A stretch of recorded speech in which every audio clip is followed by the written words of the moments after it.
Assalamualaikum warahmatullahi wabarakatuh. Ya, di sini kami dari kelompok 7 ingin menjawab pertanyaan dari kawan-kawan beritaan. Selamat menyaksikan. Assalamualaikum warahmatullahi wabarakatuh. Nama saya Muhammad Ridwan dari kelompok 7 ingin menjawab pertanyaan dari kelompok 1. Soal pertama, jelaskan apa kesatuan politik, apa yang dimaksud dengan oleh J.S. Fornival. Jawab. Menurut Fornival, berdasarkan susunan dan komunitas etniknya, masyarakat multikultural menjadi 3. Yang pertama, masyarakat multikultural dengan kompetisi seimbang. 2. Masyarakat multikultural dengan mayoritas dominan. Yang ketiga, masyarakat dengan fragmentasi. Soal yang kedua, berikan contoh kebudayaan masyarakat yang geografinya berbeda. Jawab. Contoh kebudayaan masyarakat yang berbeda geografinya seperti letak atau lokasi atau tempat sangat berpengaruh pada kebiasaan hidup suatu masyarakat. Masyarakat yang tinggal di pegunungan seperti Bromo misalnya, mereka akan cenderung bermata pencaharian sebagai petani. Sedangkan untuk masyarakat yang tinggal di daerah pantai seperti Pangandaran biasanya berprofesi sebagai nelayan. Soal yang ketiga, jelaskan mengapa ada masyarakat paguyuban dan masyarakat petembayan. Jawab. Paguyuban Gamanskap adalah kelompok sosial yang anggota-anggotanya memiliki ikatan batin yang murni, bersifat alami, dan kekal. Contoh, 1. Berdasarkan ikatan darah keluarga. 2. Berdasarkan tempat RT RW. Yang ketiga, berdasarkan ideologi parpol, berdasarkan agama. Petembayan Gamanskap adalah kelompok sosial yang beranggota-anggotanya memiliki ikatan lahir yang pokok untuk jangka waktu yang pendek. Contohnya ikatan dagang, organisasi pada industri atau instansi. Alasan adanya masyarakat paguyuban dan petembayan karena adanya kebudayaan dan adat kita dari dulu. Jadi soal pertama, menurut pendapat kalian bagaimana kondisi masyarakat multikultural di Indonesia pada saat ini? Jawabannya, jadi pendapat kami tentang kondisi masyarakat multikultural adalah suatu masyarakat yang terdiri atas banyak struktur kebudayaan. Hal tersebut disebabkan karena banyaknya suku bangsa yang memiliki struktur budaya sendiri yang berbeda dengan budaya suku bangsa yang lainnya. Pertanyaan kedua, apa saja faktor penyebab terbentuknya masyarakat multikultural? Jawabannya, faktor yang pertama adalah keadaan geografis. Yang kedua, pengaruh kebudayaan asing. Yang ketiga, kondisi iklim yang berbeda. Untuk jawaban kelompok pertanyaan yang ketiga, jelaskan pengertian kebudayaan majemuk dan berikan contoh. Jadi jawabannya, kebudayaan majemuk adalah kebudayaan yang merupakan perkumpulan dari budaya-budaya tiap daerah yang berbeda dalam suatu negara. Contohnya, kebudayaan Indonesia terdiri dari banyak budaya atau wayang, tari, pagelaran, seni, musik, dan sebagainya. Di tiap-tiap wilayah Indonesia tentunya berbeda. Nama saya Muhammad Arif Nafsani dari kelompok 7 ingin menjawab Fitriani dari kelompok 3. Jelaskan kelompok mayoritas dan minoritas beserta contohnya. Mayoritas adalah himpunan bagian dari suatu himpunan yang jumlah elemen dan di dalamnya mencapai lebih dari separuh himpunan tersebut. Sedangkan minoritas adalah kelompok yang jumlahnya tidak terlalu besar dibandingkan kelompok sosial lainnya. Di dalam kelompok tersebut, di negara kita, Republik Indonesia, tercinta ini kelompok agama yang mayoritasnya adalah Islam. Sedangkan kelompok minoritas adalah Kristen, Protestan, Kristen Katolik, Buddha, dan Hindu.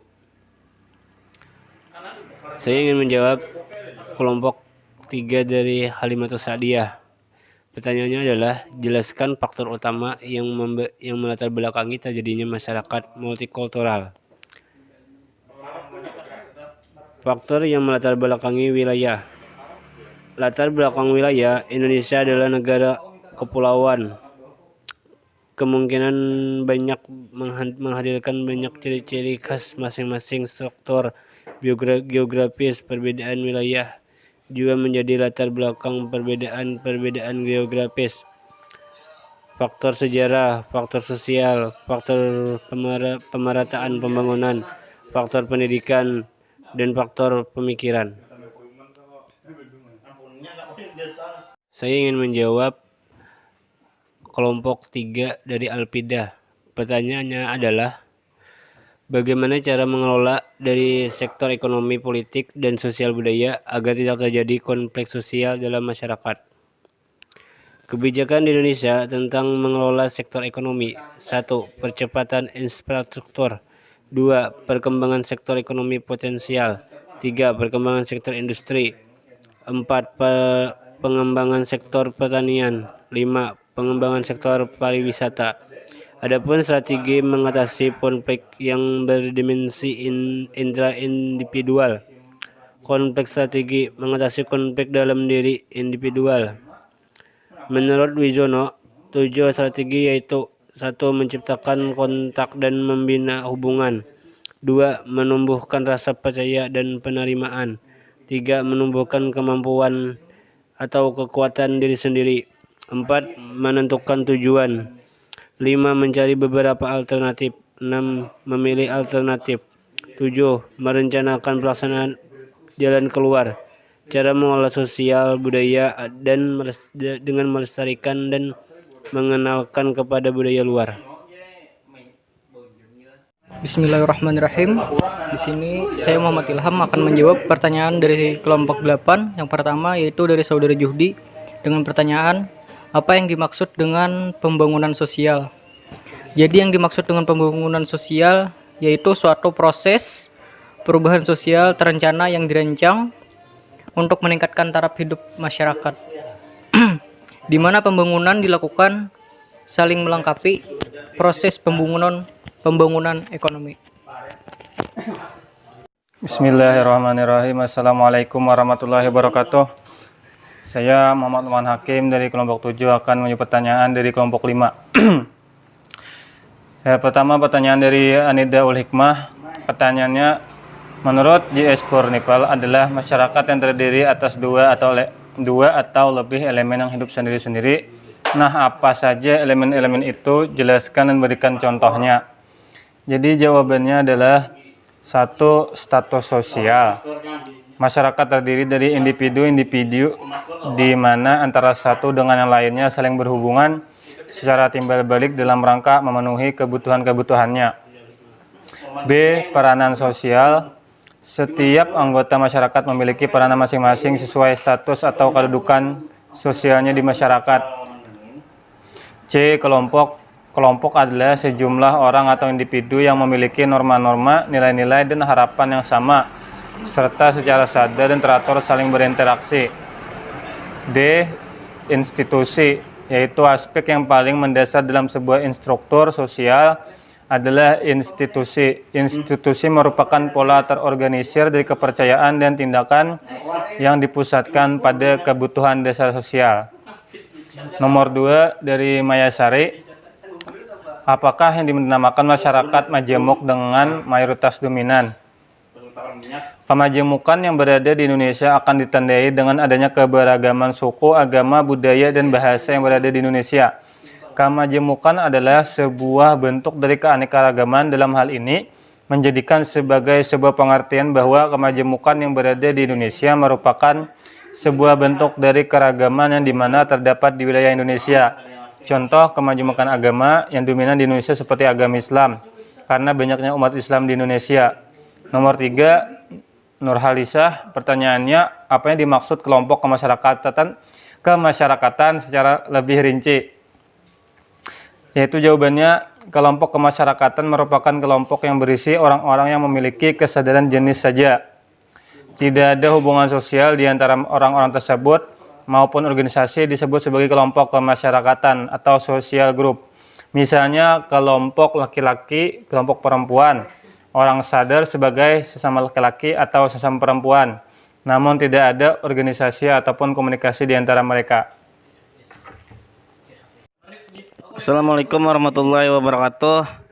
Nama saya Muhammad Nur Iman Wihayat. Saya akan menjawab pertanyaan dari kelompok 6 nomor 1.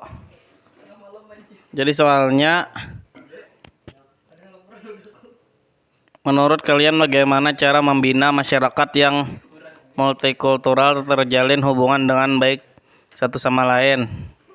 Jawabannya dengan adanya masyarakat multikultural, salah satu tindakan yang dapat menjalin hubungan dengan baik adalah dengan toleransi dan saling menghargai masing-masing. Ya, di sini saya akan melanjutkan menjawab pertanyaan dari kelompok 6 dari Nida Yulita. Soalnya, jelaskan bagaimana perkembangan kelompok-kelompok sosial pada masyarakat multikultural. Jawab, dalam perkembangannya, terutama dalam hubungan antar kelompok tersebut, akan munculkan fenomena sosial dan budaya yang baru. Hal tersebut juga akan mengarah pada perubahan suatu kelompok sosial. Adanya kelompok antara kelompok-kelompok sosial tidak jarang akan mengakibatkan munculnya ketidakseimbangan kekuatan-kekuatan di dalam kelompok yang ada akhirnya akan memicu terjadinya konflik. Konflik yang terjadi di antara individu dalam kelompok maupun dengan kelompok lain dapat mengubah struktur kelompok tersebut. Misalnya pergantian anggota-anggota kelompok. Saya Muhammad Arif Nafsani dari kelompok 7 ingin menjawab kelompok 6 dari Maria Elpida. Kenapa masyarakat multikultural jadi membedakan beberapa kelompok yang berbeda dan contoh kehidupan masyarakat saat ini? Karena untuk bisa disebut menjadi masyarakat multikultural adalah masyarakatnya yang terjadi atas beberapa kelompok yang berbeda dalam norma kebudayaan, agama, ras etnis, ataupun golongan yang hidup dalam lingkungan wilayah yang sama. Contohnya, masyarakat multikultural pada kehidupan masyarakat saat ini seperti di kota-kota besar di mana banyak terkumpul banyak kebudayaan, agama, ras, etnis maupun golongan, namun tetap dapat bersama walaupun di lingkungan yang sama. Bismillahirrahmanirrahim. Di sini saya Muhammad Ilham akan menjawab pertanyaan dari kelompok 8. Yang pertama yaitu dari saudara Juhdi dengan pertanyaan, apa yang dimaksud dengan pembangunan sosial? Jadi yang dimaksud dengan pembangunan sosial yaitu suatu proses perubahan sosial terencana yang dirancang untuk meningkatkan taraf hidup masyarakat, di mana pembangunan dilakukan saling melengkapi proses pembangunan ekonomi. Bismillahirrahmanirrahim. Saya Muhammad Nurman Hakim akan menjawab pertanyaan dari kelompok 8, yaitu dari Muhammad Rizkon. Bagaimana mengatasi perbedaan dalam masyarakat yang menjadi pemicu konflik sosial? Jadi jawabannya secara umum ada 3 macam bentuk pengendalian konflik sosial, yaitu konsiliasi, mediasi, dan arbitrasi. Konsiliasi di sini didefinisikan sebagai bentuk pengendalian konflik yang dilakukan melalui lembaga-lembaga tertentu untuk memungkinkan diskusi dan pengambilan keputusan yang adil di antara pihak-pihak yang bertikai. Kemudian, pengandalian konflik dengan cara mediasi dilakukan apabila kedua pihak yang berkonflik sepakat untuk menunjuk pihak ketiga sebagai mediator. Pihak ketiga ini akan memberikan pendapat mengenai cara terbaik dalam menyelesaikan konflik mereka. Mediasi dilakukan oleh polisi terkait kasus tawuran antara siswa SMA. C. Arbitrasi umumnya dilakukan apabila kedua belah pihak yang berkonflik sepakat untuk menerima atau terpaksa menerima hadirnya pihak ketiga yang akan memberikan keputusan terbaik untuk menyelesaikan konflik. Assalamualaikum warahmatullahi wabarakatuh. Nama saya Muhammad Nuraiman Wihayat. Saya akan menjawab pertanyaan dari kelompok 8, soal ketiga. Soalnya pertanyaan, jika terjadi ikatan lahir dalam jangka panjang apakah termasuk pertembaian? Jawabannya, jadi kalau terjadi ikatan lahir dalam jangka panjang itu tidak termasuk pertembaian. Karena pertembaian adalah ikatan lahir yang bersifat pokok untuk jangka waktu yang pendek.